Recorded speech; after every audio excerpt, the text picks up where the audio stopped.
Ratna doctor Sreekumar சகல உலக மக்களின் அனைத்து வித பிரச்சனைகளுக்கும் தீர்வு கண்டுள்ளார். ஜோதிடம், எண் ஜோதிடம், வாஸ்து, கைரேகை, ராசிக்கல் தேர்வு, அயல்நாடு செல்ல, கடனை தீர்க்க, மேல் படிப்பு பெற, திருமணம் விரைவில் நடக்க, தொழில் சிறக்க, வேலை கிடைக்க, குழந்தை பெயர் வைக்க, தொழில் பெயர் வைக்க, ராசிக்கல் தேர்வு செய்ய, சோழி பிரசன்னம் பார்க்க, கம்ப்யூட்டர் ஜாதகம் பார்க்க, 48 வருடம் அனுபவம் பெற்ற ஜோதிடர் ஆலோசனைகளை பெற ஜோதிட ரத்னா டாக்டர் ஸ்ரீகுமார் முன்பதிவு பெற்று சந்திக்கவும். உலகம் முழுவதும் பரவி வாழ்ந்து கொண்டிருக்கின்ற தமிழ் ஜோதிட சொந்தங்கள், டாக்டர் ஸ்ரீகுமார் ஜோதிட சேனலின் சார்பாக என்னுடைய நன்றி கலந்த வணக்கத்தை தெரிவித்துக் கொண்டு கணபதியினுடைய மூல மந்திரத்தை இப்பொழுது நாம் பார்க்கலாம். ஓம் கம் கணபதேய நமக என்ற இந்த மூல மந்திரத்தை யார் ஒருவர் அன்றாடம் 9 தடவை சொல்லி வருகின்றாரோ அவருடைய சொந்த பிரச்சனையாக இருந்தாலும் சரி அல்லது எந்த பிரச்சனையாக இருந்தாலும் சரி, தடைகள், தாமதங்கள், கஷ்டங்கள், நஷ்டங்கள், இடையூறுகள், இன்னல்கள் அனைத்தும் உங்கள் வாழ்க்கை பாதையை விட்டு விலகும் என்றால் அதிலே மாற்று கருத்து இல்லை. சிம்ம ராசியை சேர்ந்தவர்கள் இந்த மே மாத பலாபலன்கள் இந்த பதிவிலே விரிவாகவும் விளக்கமாகவும் சொல்லப்பட இருக்கிறது. அன்பர்கள் கூர்ந்து கேட்டு பலாபலனை பெற்று ஜோதிட வழிகாட்டுதலையும் ஆலோசனையும் பெறலாம். முதலிலே சிம்ம ராசியை சார்ந்தவர்கள் யார்? முதலிலே நாடு பிறகு வீடு என்ற அமைப்பை உடையவர்கள். கோபம் இருந்தாலும் குணம் இருக்கும். மற்றவர்களுக்கு அடிமையாக இருப்பது பிடிக்காது, ஆனால் அன்புக்கு அடிமையாக இருப்பார்கள்.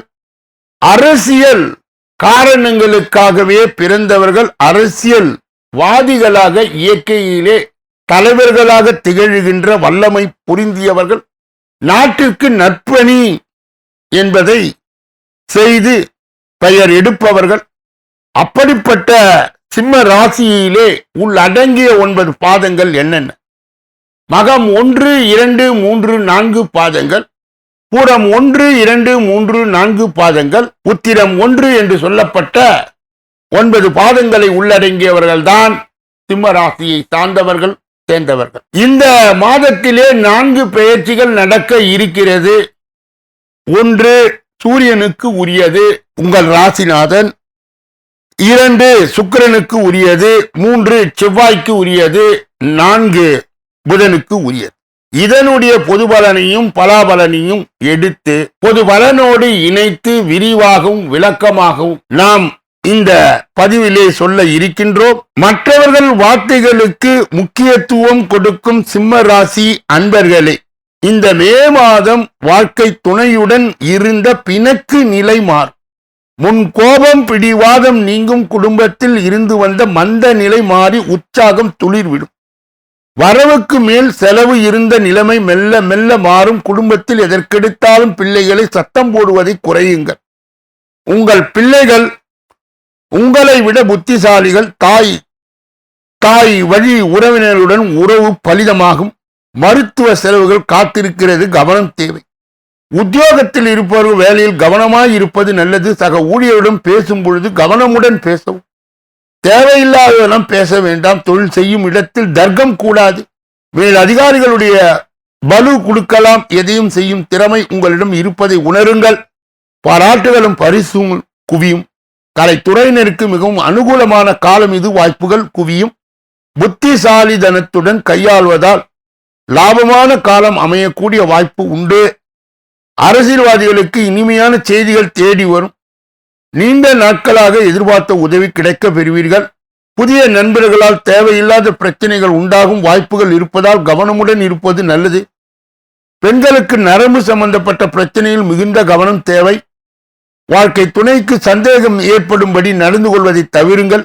தந்தையாருடன் தர்க்கம் கூடவே கூடாது. நண்பர்கள் மீது கோபமாய் கொள்வதை தவிர்க்கவும். மாணவர்களுக்கு படிப்பில் மிகுந்த கவனம் தேவை. மிகுந்த நிதானமோ எந்த காரியத்தையும் செய்ய வேண்டும். வார்த்தைகளில் நிதானம் தேவை. தேவையில்லாத இடங்களில் கருத்து கூற முயல வேண்டாம். மகம் நட்சத்திரத்தை சார்ந்தவர்கள், சிம்ம ராசியை சேர்ந்தவர்கள், இந்த மே மாதத்திலே அவர்களுடைய பலாபலன் என்ன என்பதை இப்போது பார்க்கலாம். வீண் குழப்பம், காரிய தடை ஏற்பட்டு நீங்கும். வாகனங்களில் செல்லும் போது கூடுதல் கவனம் தேவை. பயணங்கள் செல்ல வேண்டியது இருக்கும். பூரம் நட்சத்திரத்தை சார்ந்தவர்களுக்கு, சிம்ம ராசியை சேர்ந்தவர்களுக்கு இந்த மே மாதம் கவனம் தடுமாற்றம் உண்டாகலாம். பண வரத்து தாமதப்படும். தொழில் வியாபாரத்தில் சீரான நிலை காணப்படும். எதிர்பார்த்தபடி ஆர்டர்கள் கிடைப்பது தாமதமாகலாம். சிக்கன நடவடிக்கை கைகொடும். உத்திரம் 1ஆம் பாதத்தை உடையவர்கள், சிம்ம ராசியை சார்ந்தவர்கள் சேர்ந்தவர்கள் இந்த மே மாதம் அரசாங்கம் தொடர்பான காரியங்கள் மெத்தன போக்கு காணப்படும். உத்தியோகத்தில் இருப்பவரும் விருப்பமற்ற இடமாற்றம் உண்டாகலாம். மாணவர்களுக்கு நிதானமாய் ஆழ்ந்த கவனத்துடன் பாடங்களை படிப்பது நல்லது. சிம்ம ராசியை சார்ந்தவர்கள் சேர்ந்தவர்கள் இந்த மாதத்திலே கடைபிடிக்கக்கூடிய தெய்வீக பரிகார முயற்சிகள் என்னென்ன? சிவனை வழிபட்டால் பாவம் நீங்கி பிரகாசமான எதிர்காலம் அமையும். அதிர்ஷ்ட கிழமைகள் வேரன் வெள்ளி. சந்திராஷ்டம தினங்கள் மே 13, 14. அதிர்ஷ்ட தினங்கள் மே 1, 2, 28, 29, 30 ஆகும். ஒவ்வொரு நாளும் காலை வேளையிலே 8 மணி அளவிலும் மாலை வேளையிலே 6 மணி அளவிலும் பிப்ரவரி மாத பலாபலன்கள் விரிவாகவும் விளக்கமாகவும் வெளியிடப்படுகிறது. அன்பர்கள் கூர்ந்து கவனித்து தங்கள் ராசி எது என தேர்ந்தெடுத்து பார்த்து பலாபலன்களை பெறலாம். இந்த பதிவை நிறைவு செய்து வேறொரு நல்ல பதிவிலே உங்களை எல்லாம் சந்திக்க இருக்கின்றேன். நன்றி.